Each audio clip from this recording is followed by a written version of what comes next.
The surface-level headlines scrolling across the world's entertainment feeds this week read like a standard, heartwarming update on Hollywood royalty.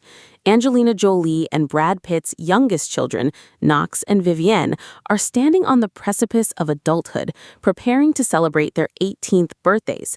We see the carefully curated glimpses of their blossoming independence.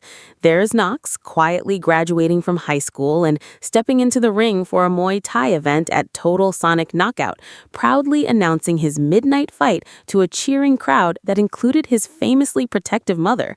Then there is Vivienne, choosing a completely different path, but one equally steeped in passion, working behind the scenes as a production assistant on the Tony-winning Broadway musical The Outsiders.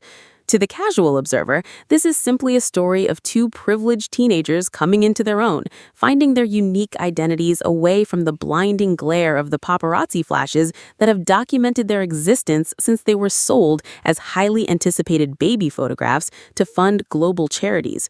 But beneath these seemingly innocent milestones lies a profound, legally binding, and emotionally turbulent undercurrent that changes the entire architecture of the Jolie-Pitt family dynamic. This is not just a birthday. This is the crossing of a legal threshold that effectively dismantles the very mechanism that has tethered Angelina Jolie and Brad Pitt together in a bitter, geographic, and judicial stalemate for nearly a decade. When a child of high-profile divorce turns 18, the invisible chains of the family court system simply dissolve. For years, the public has consumed the narrative of a fractured family, taking sides, pointing fingers, and projecting their own moral judgments onto complex people navigating an impossible situation. But as analysts of human behavior and legal strategy, we must look past the sensationalism to understand what this moment truly represents for both sides of the divide. For Angelina, the emancipation of her youngest children is the unlocking of a geographical cage. She has stated, with palpable exhaustion, that she has only remained in Los Angeles because she was legally mandated to do so by the parameters of the custody agreement.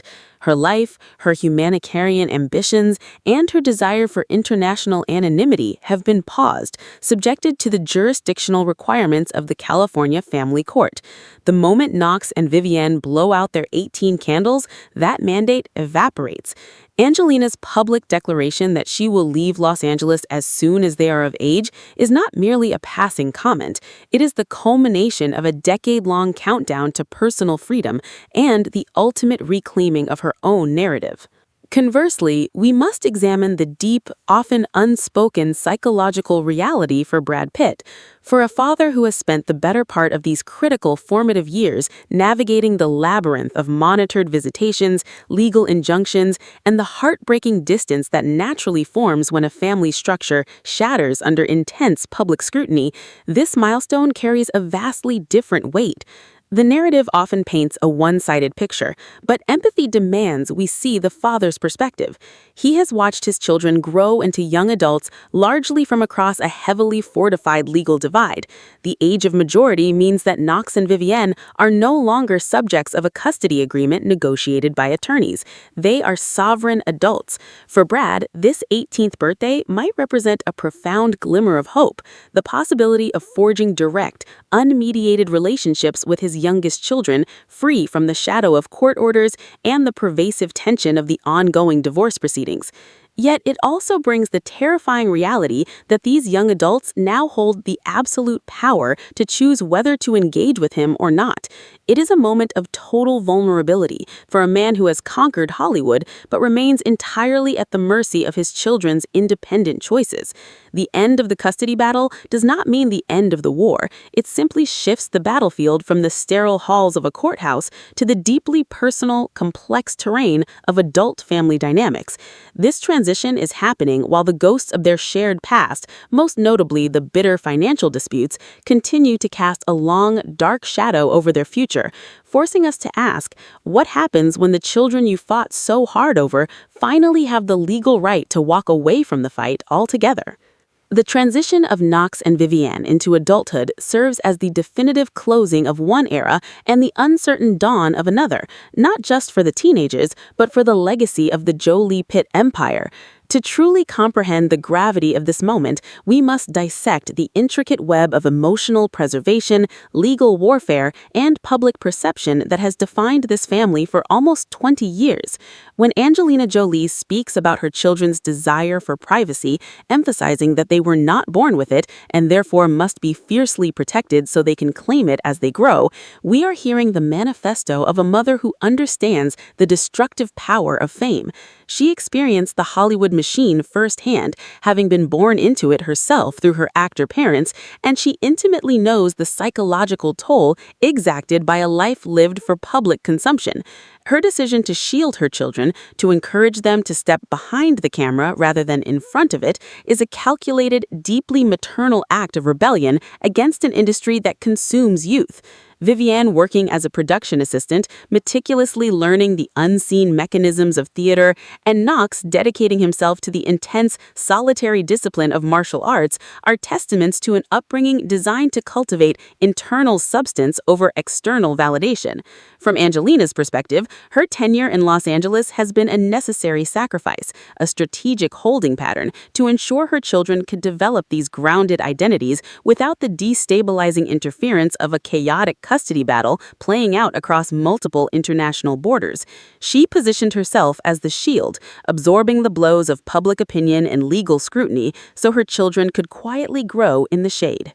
However, a truly objective analysis requires us to rotate the lens and examine how this protective shield might be perceived from the outside, specifically from the perspective of a father fighting for access. When protection is absolute, it can easily blur the line into isolation. Brad Pitt's journey over the last several years has been framed by a desperate, ongoing legal struggle to maintain a meaningful presence in the lives of his 6 children. From his vantage point, the fortress Angelina built around the family, while perhaps rooted in a genuine desire to protect, has effectively served to alienate him from the daily rhythms of their lives. The pain of watching your children hit major milestones, graduations, theatrical debuts, martial arts tournaments, through the filter of news reports or tightly controlled, legally mandated windows of time is a profound psychological burden. The argument from his side of the aisle is one of a man who has acknowledged past missteps, sought rehabilitation, and relentlessly pursued a path to reconciliation, only to be met with a seemingly impenetrable wall of resistance. The geographical restriction that Angelina views as a cage might have been, for Brad, the only remaining anchor keeping his children within a manageable distance. As Knox and Vivienne age out of the system, that anchor is lifted. The fear for a parent in this position is whether the years of separation and the inevitable absorption of the custodial parent's perspective have irreparably shaped the children's view of him. Will their newfound legal independence lead to a bridging of the gap, or will it cement the estrangement permanently? This is the agonizing reality of the post-custody landscape. The emotional complexity of this family dynamic is further compounded by the staggering financial warfare that continues to rage in the background. While the custody dispute may be drawing to a natural, age-mandated conclusion, the battle over their shared assets remains a volatile and bitter reality.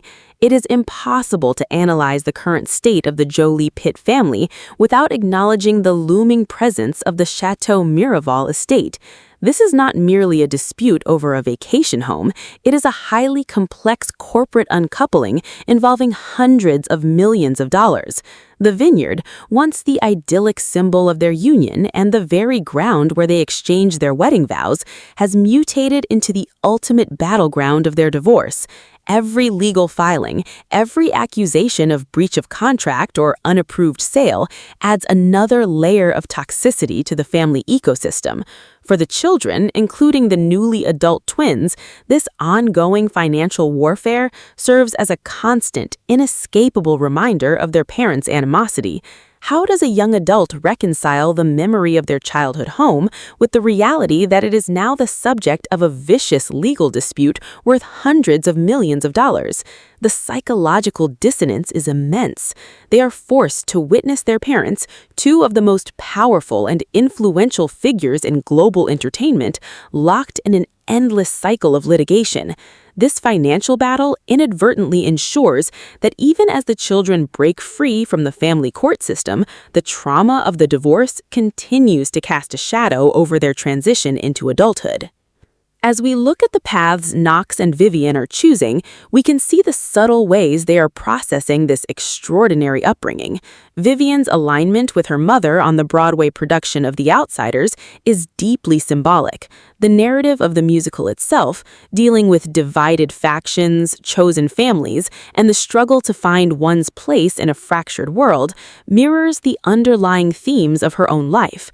Angelina's observation that Vivian is not focused on being the center of attention, but rather on being a serious, thoughtful support to other creatives, speaks volumes about the survival mechanisms these children have developed. In a world where their parents are the ultimate centers of attention, finding power and purpose in the background is a brilliant psychological adaptation. It is a way of reclaiming control over a narrative that has always been dictated by others.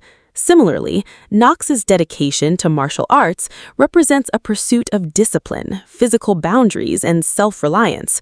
Muay Thai is not a team sport. It requires intense individual focus and an acceptance of direct physical reality, a stark contrast to the abstract, legal, and public relations battles that have surrounded his family. By stepping into the ring, Knox is engaging in a space where the rules are clear, the outcomes are definitive, and his famous last name provides absolutely no protection from the reality of the fight. It is a profound search for authenticity in an environment that has often been characterized by illusion and spin. Ultimately, the debate over who is right or wrong in the Jolie-Pitt saga misses the fundamental human element of the story. The commenters who vehemently defend Angelina as a heroic, self-sacrificing mother are not wrong in recognizing the fierce protective instincts that have driven her choices.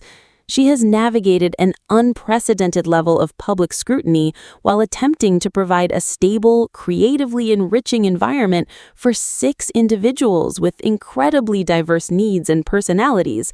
Her desire to finally leave Los Angeles and seek peace away from the epicenter of her trauma is a deeply understandable human response. On the flip side, the commenters who advocate for Brad, pointing to his right as a father to maintain a bond with his children and highlighting the potential damage of parental alienation, are also tapping into a fundamental truth about the importance of dual parental involvement. His ongoing fight, despite the constant public relations setbacks and the emotional toll, demonstrates a commitment that cannot be entirely dismissed. The tragedy of this situation is not that one parent is evil and the other is a saint. It is that 2 incredibly driven, powerful individuals found themselves in an irreconcilable conflict, and the collateral damage was the structural integrity of their family. As Knox and Vivian cross the threshold into legal adulthood, they are not just inheriting the privileges of their parents' immense success, they are inheriting the complex, unresolved emotional legacy of their divorce. The end of the custody agreement is a massive procedural shift, but it does not instantly heal the psychological wounds that have been inflicted over the past decade. The coming years will be the true test of this family's resilience. Will Angelina find the peace she seeks outside the confines of Los Angeles? Will Brad be able to forge new adult relationships with his youngest children, free from the interference of lawyers and court mandates? And most importantly, will Knox, Vivian, and their older siblings be able to navigate the immense weight of their legacy, maintaining their fiercely guarded privacy while stepping fully into their own light? The next chapter of the Jolie-Pitt dynasty will not be written in legal briefs or press statements. It will be written in the quiet, independent choices of 6 young adults who are finally free to decide exactly who they want to be and exactly who they want to call family. The court has spoken its final piece on their childhood. The rest is entirely up to them.